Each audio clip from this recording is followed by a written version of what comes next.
Colour, Sergeant? Sir. I want half your men. Now. Even number, sir. Form 2 lines, on the double. Sir.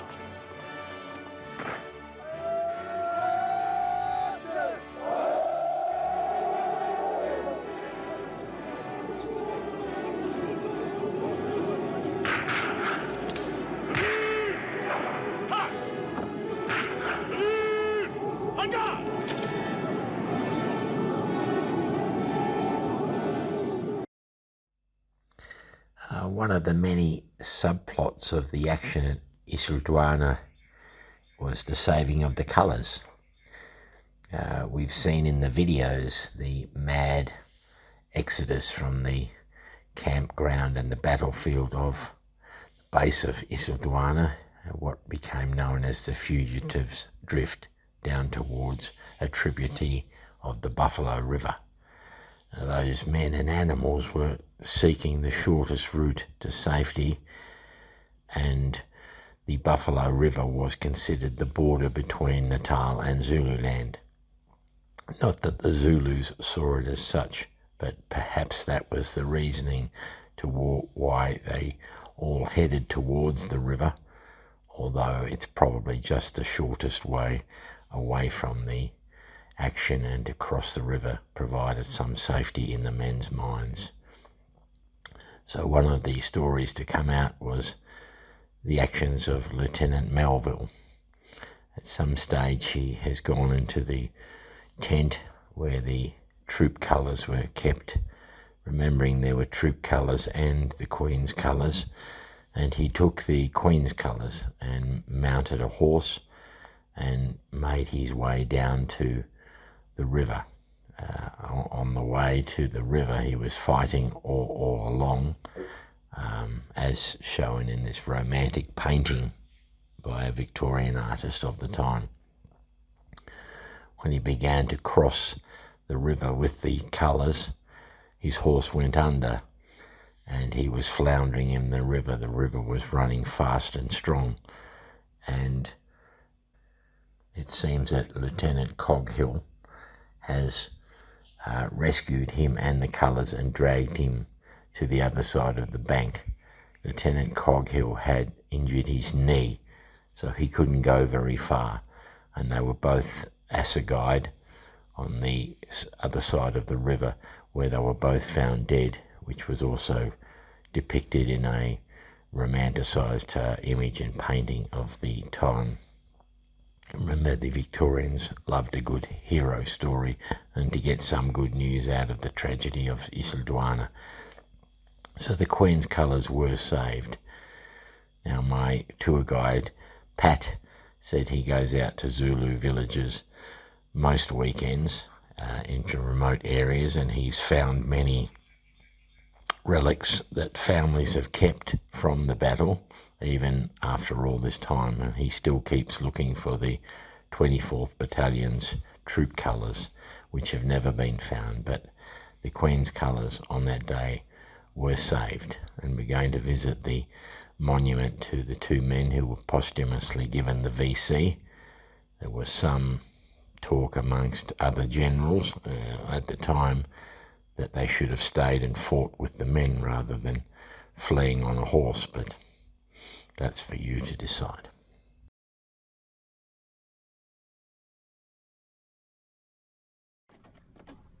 They used to use the mud from the river. It usually seems to flick each other with the Zulu versus the British. Right down here. That was something that the kids remember.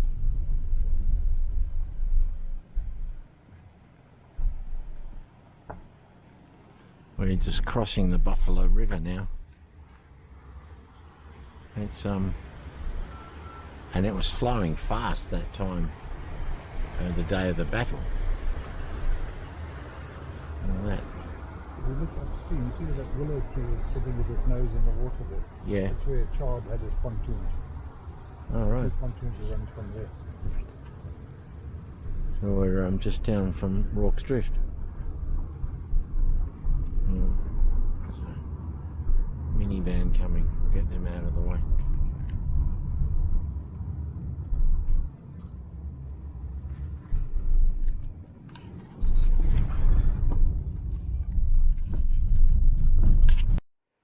come to a place I've asked Pat to show me. Is the Fugitives Drift monument. Now the men and animals and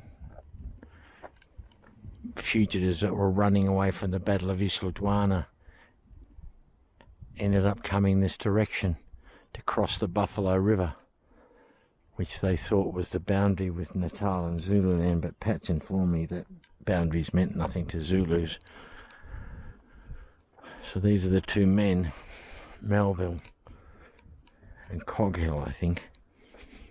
I think Melville grabbed the colours, the Queen's colours, because according to Pat they'd already lost the colours in a couple of engagements, one in India, one in a naval battle. So Melville grabbed them. There's that image at the front, if I'm using the welcome part of my video, where you see a guy on a horse and he's slashing at Zulus with a sword. That's Melville, apparently. And so he gets to cross the Buffalo River. It's flowing strongly. And by the way, this is a nature reserve. There's animals: zebra, giraffe, impala, wildebeest, and I think his horse flounders or a shot under him, so he's about to be swept away with the colours when in comes the second fella, Coughlin, and he rescues Melville and saves the colours, but then they're both assegaied by Zulus, and this is their monument, I think. It stands out with the white rocks. Oops.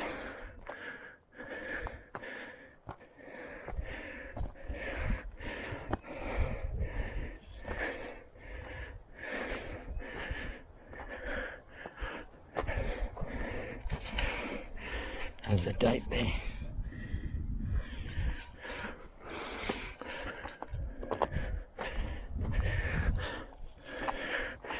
Pat says not many people come here either.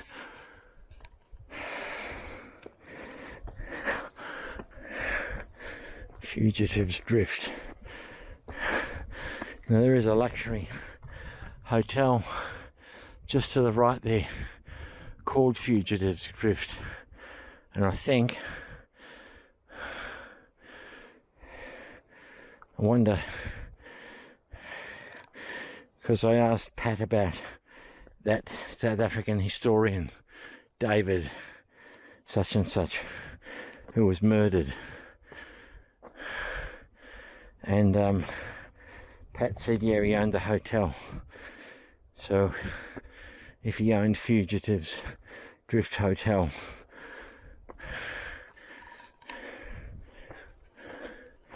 the guys that murdered him were employees, and he'd sacked one of them. The guy came back with a gun.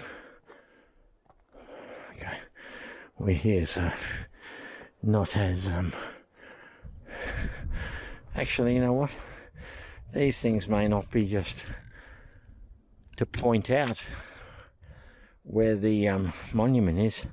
These are probably where they found bodies of soldiers killed by Zulus.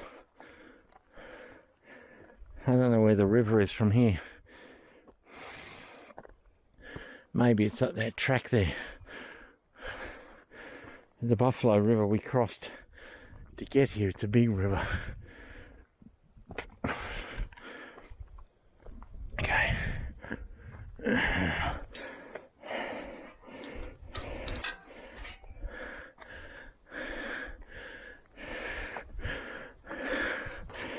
So I can hear the trickle of water.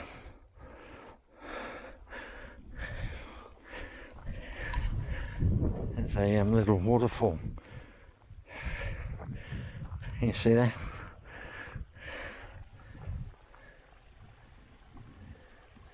Can you hear the trickle of water?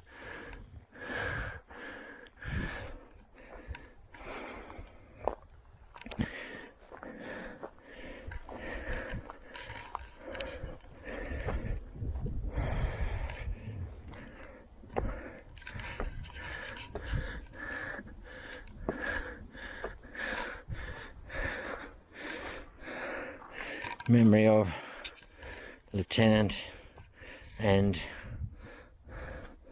Adjutant Melville, VC Lieutenant AJ Coghill, VC, posthumous award of Victoria Crosses, graciously approved by King Edward in 1907.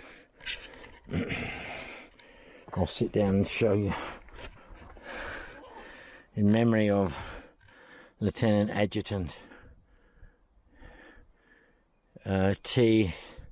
Exmouth, I can't read that, Melville, Lieutenant M. Avil J.A. Coghill, 1st Battalion, 24th Regiment, who died on this spot, 2nd January 1879, to save the Queen's colours of their regiment. Yeah, someone's left a coin. It's a Queen's head.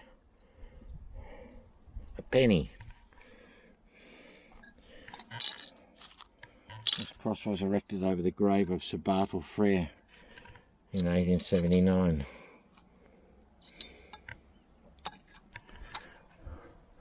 Now, there's a magnificent sort of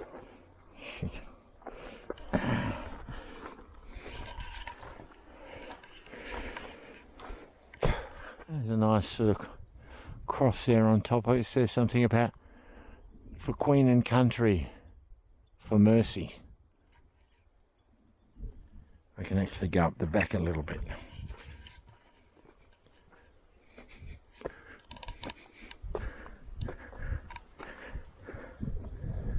Yeah, you can go up behind the cross.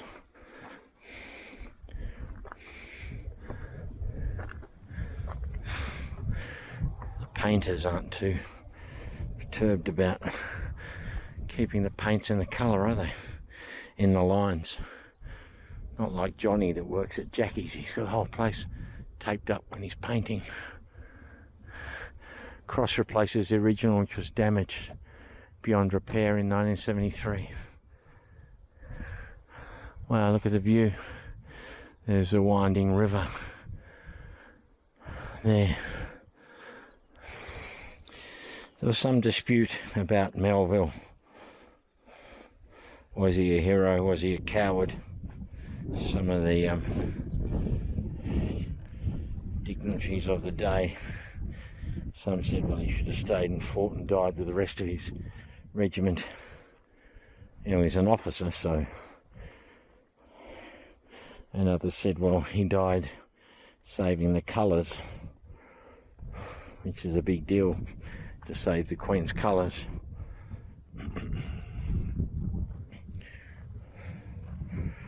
So both of them were given VCs posthumously, which wasn't always. Pat told me that Freddie Roberts was the first one. They awarded him a VC, and then 2 days later he was killed. So then what are you going to do? Can't take the VC back. They hadn't physically given it to him at that stage. So I think that concludes today's adventure with Pat. Tomorrow we're going to be going a lot further, he tells us. So happy days, eh?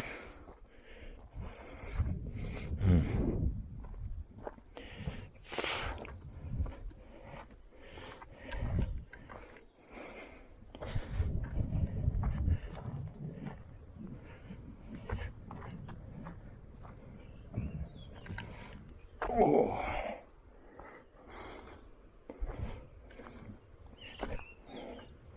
This is just on my endurance level. Some of you sporting people that might be watching are going, that's nothing. That's nothing. I could do that with my eyes closed. Well, listen, kids, if you lived the life I did, bulletproof, 12 foot tall, thought I'd be out of this life by about 35, and I'm 60, be 63 in December. So So, yeah, you'd be huffing and puffing too, okay? Kids, listen to Auntie Shez. Look after yourselves when you're younger. Because you never know, you might need a healthy and fit body. Okay. Pat has wandered off somewhere. I think he loves his nature. He's an old Rhodesian. Finds himself in KwaZulu. Speaks Zulu very well. You know, without him at the Shield Man, we went to visit the Shield Man. Yeah, it would have been hopeless to let the Zulu know. And I didn't get it. Actually, just as I was getting out the car, I said, so when they made it to this side, they were safe because they were on the Natal side. He said, well, Zulus don't think like Europeans, so you can't think like they do. So no, you weren't safe. And that's what happened with that. The guy at the Shield place showed me that little business card. I thought he was showing me that was him in the picture. And he was pointing. Oh, I thought, is he trying to tell me he knows Mike, the tour guide? There were two of them. One was in a red coat and the other was dressed as a Zulu. And I thought, oh, he's trying to show me that that's him, but he was shaking his head. I'm going, is that you? No, he's shaking his head. I realised later he was asking me, was that the shape of the shield I wanted? Was that the shield I wanted? It made perfect sense when I understood what it was he was pointing at. So Pat answered a question, which was, where did they actually cross? And I'm so misoriented. I didn't know which direction they came from, but they were coming from that direction, trying to cross the river here. I can hear the river. And then there's a famous painting he mentions by Alphonse, who's the same French artist that painted my Isandlwana and Rorke's Drift scenes.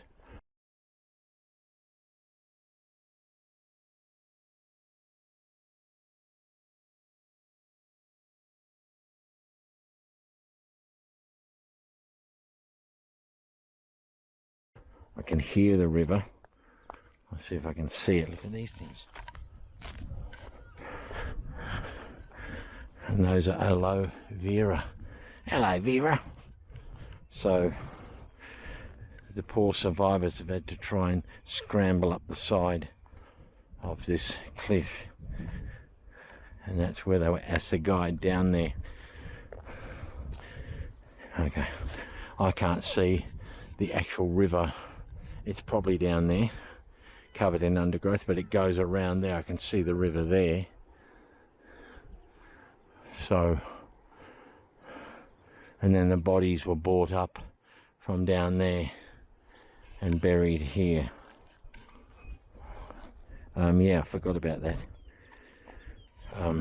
Coghill had a twisted knee. That's why he didn't go with Chernford. I'm getting the names confused. Lord Chelmsford. He didn't go with him that morning because he had a wrenched knee, which made him escaping quite difficult, I imagine. Coming up, and this like, oh, it's like a strong mint. So